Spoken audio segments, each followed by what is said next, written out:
자, 그럼 지금부터 상관관계에 대한 개념 설명 시작하도록 하겠습니다. 자, 여러분이 지금 보고 있는 이 상관관계 파트는요, 2015년도 개정 교육과정에 새로 개편되면서 추가되었기 때문에 여러분이 눈여겨서 보셔야 합니다. 왜냐하면 2020년도 1회차 이번 시험부터 2015년도 개정 교육과정이 적용이 되기 때문이에요. 그래서 이 상관관계는 이번에 처음 추가되는 파트이기 때문에 반드시 출제되지 않을까 싶습니다. 그래서 이 상관관계 파트 한번 눈여겨보면서 시작하도록 하겠습니다.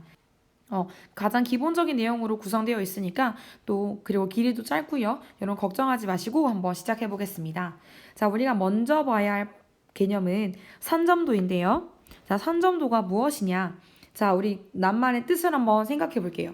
산점도. 여러분 지난번에 분산이라는 말 기억나시나요? 분산처럼 그것이 얼마나 흩어져 있는가 기준이 되는 그 값을 기준으로 얼마나 뿌려져 있나 흩어져 있냐를 나타내는 것과 관련이 있어요. 그래서 이 점이라는 거, 근데 이 산자는 분산할 때 산. 그래서 이 점이 얼마나 분포되어 있는가, 얼마나 분산되어 있는가를 보는 그래프입니다. 그래서 여기 나와 있죠. 두 별량 x와 y 사이의 관계를 알아보기 위해서 순서상 x, y를 좌표로 하는 점을 좌표 평면 위에 나타낸 그래프. 예를 들어서 이렇게 나타낼 수가 있다는 거예요. 자, 우리 예시를 한번 보겠습니다. 야구 선수 10명의 이번 시즌 홈런과 도루의 수가 다음과 같을 때 여기 지금 표가 있죠. 표가 여기 쫙 나와 있어요. 이때 홈런을 x개, 도루를 y개라고 하고 이 순서상을 가지고 그래프에 찍으면 다음과 같다는 거예요. 그래서 그냥 이걸 보고 우리는 산점도라고 부릅니다. 자, 그러면 이것이 어떤 의미가 있냐는 이제 바로 다음 슬라이드에서 한번 살펴볼게요. 이 산점도가 두 별량 x와 y 중에서 한쪽이 증가함에 따라서 다른 한쪽이 대체적으로 증가 혹은 감소할 때 x와 y 사이에는 상관관계가 있다고 하는 거예요. 자, 다시 상관관계라는 것은 x가 증가함에 따라서 y가 증가할 때 혹은 x가 증가함에 따라서 y가 감소할 때 그러니까 x와 y가 어떤 관계성을 가지고 있을 때 x와 y 사이에 상관관계가 있다라고 하는 겁니다. 자, 그러면 상관관계는 세 가지로 나타낼 수가 있겠는데요. 종류가 먼저는 양의 상관관계, 두 번째는 음의 상관관계, 세 번째는 상관관계가 없는 것. 이렇게 세 가지로 나타낼 수가 있어요. 자, 사실 이제 양의 상관관계, 음의 상관관계는, 여러분이 약간 1차 함수에서 봤던, 정비례 관계, 뭐 이런 느낌인데요. 이게 무슨 말이냐면, 한쪽이 증가한다. 그러니까 예를 들어서 x가 증가할 때, 다른 y도 같이 증가하는 거. 딱 부러져서 1차 함수처럼 이렇게 일자로는 나타낼 수 없지만, 대체적으로 이 그래프의 대부분이 이렇게 무리지어서 있는 것을 여러분 볼 수 있을 거예요. 그래서 이렇게 x가 증가하면서 x가 지금 커지고 있죠. 점점 y 값도 같이 증가하는 지금 x의 값이 여기일 때보다 여기일 때 y 값도 여기서부터 또 여기 이렇게 점점 증가하고 있는 것을 여러분 볼 수 있을 겁니다. 그래서 이 상관관계는 특별히 여기 이렇게 나와 있는 것처럼 여기 첫 번째 왼쪽의 그래프는 이 기준선을, 그러니까 대체적인 기준선인 거죠.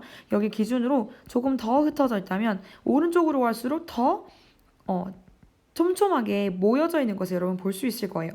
그래서 왼쪽으로 갈수록 상관관계는 약해지고요. 오른쪽으로 갈수록 이런 그래프는 점점 상관관계가 더욱 강해진다고 볼 수가 있습니다. 자, 그럼 두 번째, 음의 상관관계를 한번 볼 텐데요. 음의 상관관계는 이것과 딱 반대죠. 양의 상관관계와 반대로 x가 증가할 때 y가 감소하는 모습을 띠고 있어요. x가 여기 작은 수일 때 y 이만큼 높아더라면 여기일 때 이 x가 이만큼 왔을 때 클 때 y는 더 작아지는 것을 볼 수 있습니다. 그래서 x와 y 중 한쪽이 증가할 때 다른 한쪽은 대체로 감소하는 관계라는 거, 그게 바로 음의 상관관계라고 말하는 것입니다. 그래서 여기도 마찬가지로 이렇게 조금 더 분산되어 있을 경우에 상관관계가 약해진다라고 할 수 있고요. 더 촘촘하게 이렇게 한 직선에 가까이 분포되어 있을수록 상관관계가 강하다라고 얘기할 수 있어요. 여기 나온 것처럼 여기 날개처럼 양도는 음의 상관관계가 있는 산점도에서 점들이 한 직선에 가까이 분포되어 있을수록 한 직선에 가까이 분포되어 있을수록 상관관계가 강하다. 그리고 흩어져 있을수록 상관관계가 약하다라고 합니다. 자, 그럼 마지막 상관관계입니다. 마지막은 여러분 없다예요. 한쪽이 증가할 때 다른 한쪽이 대체로 증가하는 것도 아니고 또 감소하는 것도 아니고 그게 분명하지가 않은 관계. 예를 들어서 이런 거죠.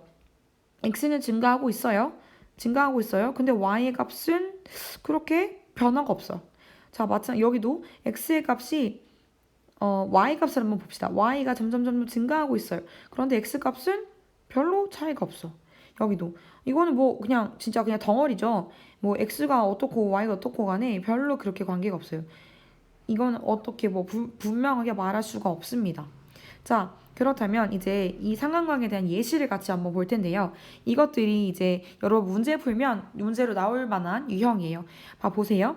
자, 일상생활에서의 상관관계, 양의 상관관계가 될 수 있는 것은 예를 들어 발의 길이와 신발의 크기. 발이 크면 당연히 신발이 커지죠. 그러니까 양의 상관관계. 또 여름철 기온과 전기 소비량. 여러분 여름철 기온이 올라갈수록 뜨거워질수록 더워질수록 전기 소비량도 높아집니다. 왜? 에어컨을 많이 켜니까요. 자, 두 번째 음의 상관관계 한번 봅시다. 자, 음의 상관관계 예를 들어서 자동차 속력과 소요시간 이게 무슨 말이냐면 속력이 증가할수록 자동차가 빨라질수록 소요시간은 어떻게 돼요? 그렇죠. 줄어들죠. 자동차 속력이 빨라지면 걸리는 시간은 줄어드니까요. 음의 상관관계가 되고요. 불을 켠 시간과 초의 길이. 이거는 촛불을 켜면 오래 켤수록 초의 길이는 점점 줄어들겠죠. 녹아서. 자, 다음. 상관관계가 없다. 이건 뭐냐? 등교 시간과 영어 성적을 예로 들어놨어요. 등교 시간이 당겨질수록 영어 성적이 높아지나요? 글쎄요. 그건 그렇게 상관관계가 있다고 할 수 없어요. 또 반대로 등교 시간이 늦추어진다고 영어 성적이 뭐 높아지는 것도 아니고요. 또 마찬가지 손의 길이가 길다고 시력이 좋은 것도 아니고 서로 둘은 상관관계가 없는 분명하지 않은 관계에 대해 상관관계가 없다고 이렇게 할 수 있습니다. 자, 그럼 예시를 한번 또 선점도에서 한번 더 살펴볼게요. 자, 오른쪽 선점도는 학생 50명의 용돈과 저축액을 조사한 거래요. 자, 보니까 용돈이 좀 지금 이렇게 올라가고 있어요.